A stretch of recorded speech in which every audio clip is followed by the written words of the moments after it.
Today I'm going to be building a budget Dragon deck for under $100. The Dragon is the #1 commander on EDH Rec, and for good reason.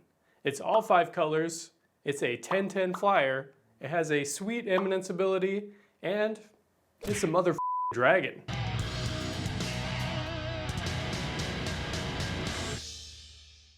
The Dragon is a 10/10 flyer for 1 of each color plus 4 generic mana. It has an eminence ability that makes all your other dragon spells cost 1 generic mana less, as long as the Dragon is on the battlefield, or in your command zone. This ability is what it's all about, letting you cast all your dragons in your deck for cheaper at all times. As a bonus, if you ramp into the 9 mana you need to cast this beast, it lets you draw a card every time one of your dragons attacks, and then drop any 1 permanent from your hand into play for free. This can be a huge swing mid to late game, drawing multiple cards and then plopping another threat into play for free. Before going any further, I should mention that the Dragon is currently a $30 card. And you might say, that's not very budget now, is it? Well, I want to let it be known that this deck is $80 including the cost of the Dragon. It's over 1/3 the total cost of the deck, but so worth it. So building a 5-color commander on a budget can be an issue, because the price of the mana base can add up really fast.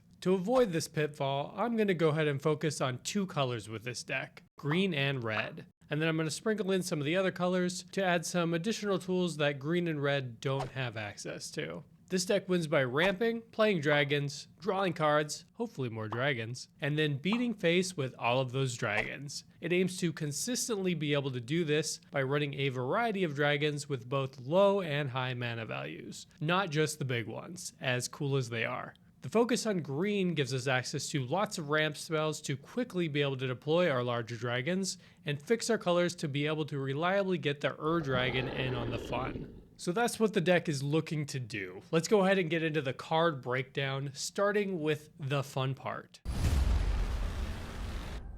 Back in my day, dragons used to all cost a ton of mana, but sets in recent years have helped to change that. This is a major benefit here, so we can play a thematic dragon-based deck with a ton of dragons, but also still have a good mana curve. And remember, all of the dragons in our deck cost 1 less because of our commander. So good. That turns Scaled Nurturer basically into Llanowar Elves with an upside of gaining life whenever you cast a dragon with it. Such an awesome card in this deck. Reckless Barbarian is a 1-drop ritual, and you don't even have to use it right away. You can sack them on any turn after you play it. Mass Vandal has Changeling, so it's a dragon, and technically a 1-drop here, but you likely won't be playing it turn 1, as its main purpose is a cheap artifact enchantment removal card later in the game when you have a creature in your graveyard to exile with it. Realm Walker is another changeling, letting you name dragons and then play them from the top of your library. Decadent Dragon is an adventure card, lets you play cards from the top of an opponent's library and then be able to cast it later on as a solid 4/4 flyer that makes treasures when it attacks for only 3 mana.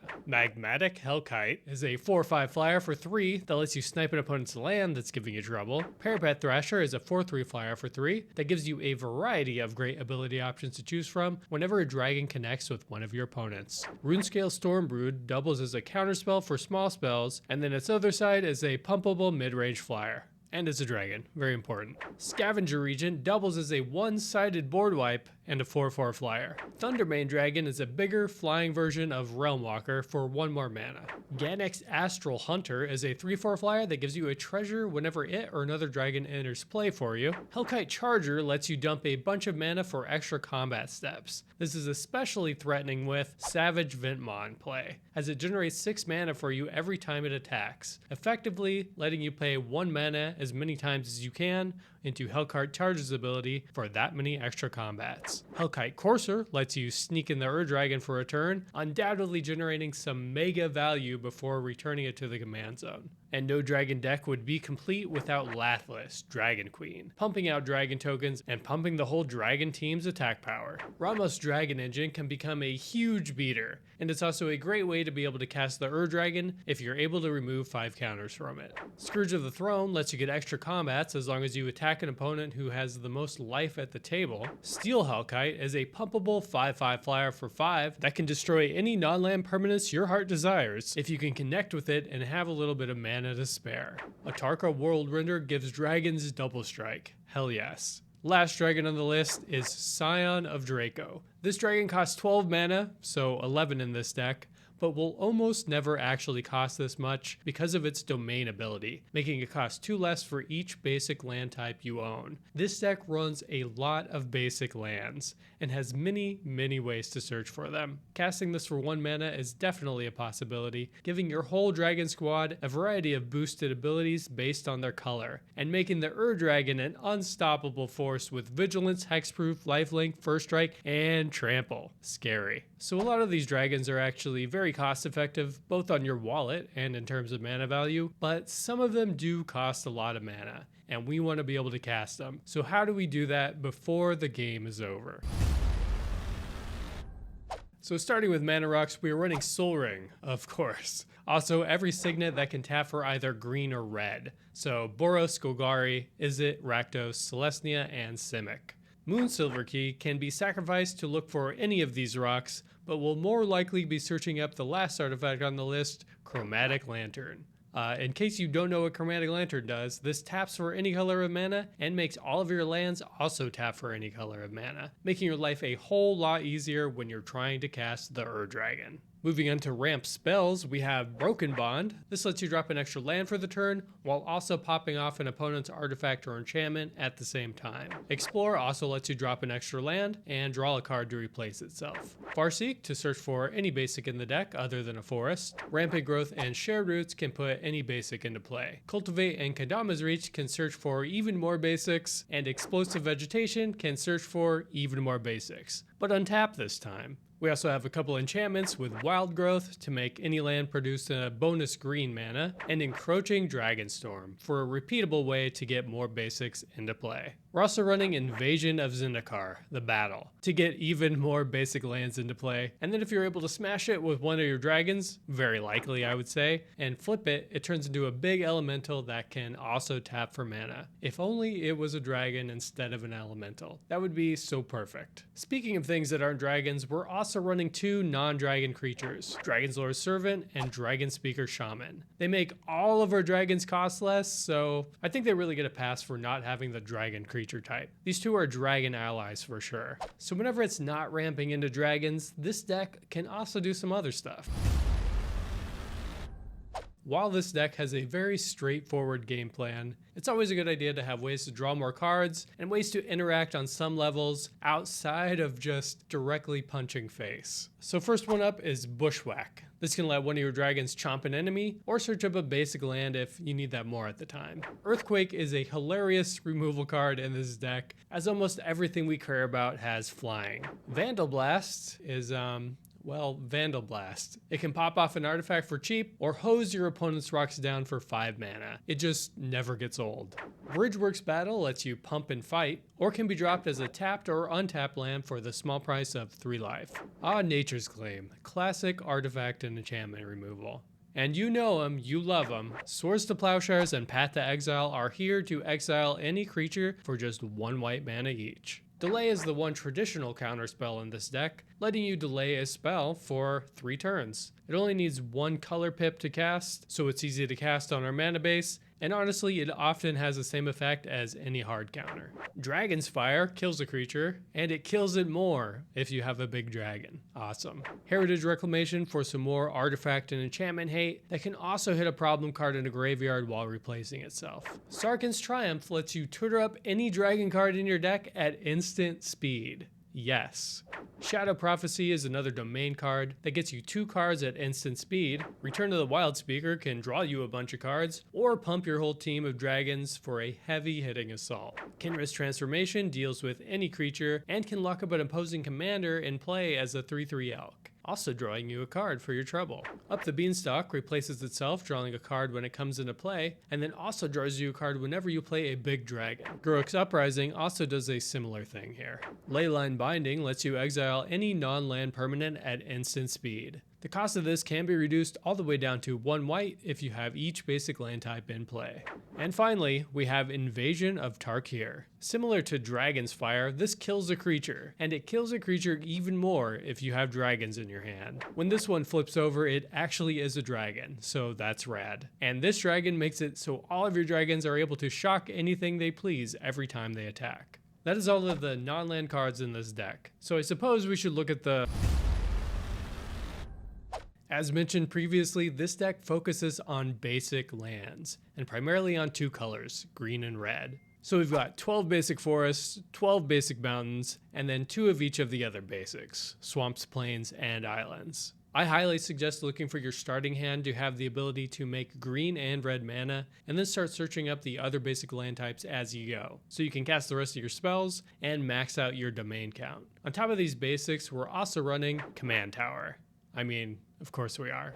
Exotic Orchard, otherwise known as Command Tower number 2, sometimes. Mosswort Bridge is the only land in this deck that has to come into play tapped, but it's one of the main colors being green, and its ability just really goes well with this deck, so I think it's worth it. When it comes into play, you can hide away a card from the top of your deck under it, and then when you have 10 power, you can go ahead and pay 1 green to cast that card. And let me tell you what, you're probably gonna get 10 power. Haven of the Spirit Dragon taps for any color to cast dragons, and can be sacked to return a dragon from your graveyard to hand. Maelstrom of the Spirit Dragon also taps for any color to cast dragons, but this one can be sacked to search your deck for any dragon. Secluded Courtyard and Unclaimed Territory also tap for any color to cast dragons, as long as you choose dragons when they enter. Which you probably should, but you do you. And Temple of the Dragon Queen taps for any one color of your choice, and enters untapped if you can reveal a dragon from your hand when you play it. And that is all 100 cards in the deck.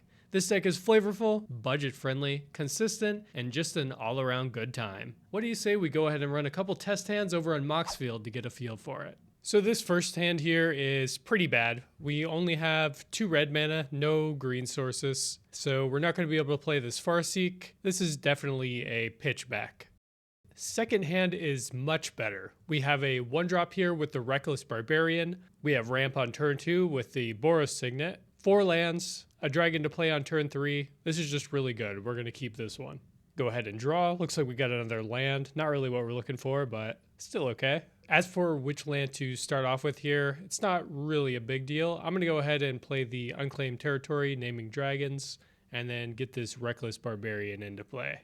Turn 2, just going to drop another land and drop the Signet. And don't forget to attack with your Reckless Barbarian. We'll be sacking him later, but for now he is 2 power that we can basically swing likely into an open table. Turn 3, we draw another land. That's 3 lands in a row. Hopefully we don't flood out here. But for now, we're just going to go ahead and drop this dragon. I don't know why I tapped 4 here. It only costs 3 in this deck. I should know that. So this one's going to let us look at the top card of our library, and we can play creatures with power of 4 or greater off the top. Not going to have enough mana for that right now, but we could take a peek. Looks like we're getting a Chromatic Lantern next turn. On to turn 4, we're going to draw that lantern, take another peek at the top. It is a creature with power 4 or greater, so the Thundermane Dragon will let us cast this. Let's see here. So it costs 12. It's going to go down to 11. We currently have 4 mana. We also have 2 different basic types, so that's going to make it cost an additional 4 less. So that makes it go down to 7. If we go ahead and drop this Plains, that's going to drop it down an additional 2 to 5, and that is exactly what we have, is 5 mana. So that's going to work out really well for us. So we are going to go ahead and play Scion of Draco from the top of our deck, getting a free card here from the Thundermane. And this gives abilities to our other creatures based on their colors. We have 2 red creatures. Those are both going to gain first strike while this is in play. So pretty neat. That'll make attacking here with both of these a no-brainer. The Scion of Draco will also gain haste here because of the Thundermane's ability. If you cast off the top, it gives it haste. A pretty aggressive start here. I like it. On to turn 5, we draw another land, and it looks like there is another basic on top of the deck. A few more lands than we'd like to see here, getting a little flooded, but it's not a huge deal. We should be able to cast the Dragon soon. I think we're actually 1 mana short this turn. So this is going to have to be a setup turn. I'm going to get the Chromatic Lantern into play, swing at the creatures that we do have, and get ready for the Dragon to hit the field next turn on turn 6. Another land on top. But we do have enough mana to cast the Dragon. We'll just have to sacrifice the Reckless Barbarian. That'll get us to the 9. All of our lands tap for any color, so that'll be no problem for the color requirements. And then we'll draw at least 2 cards when we swing with the Thundermane and the Scion of Draco. Let's go ahead and try another hand.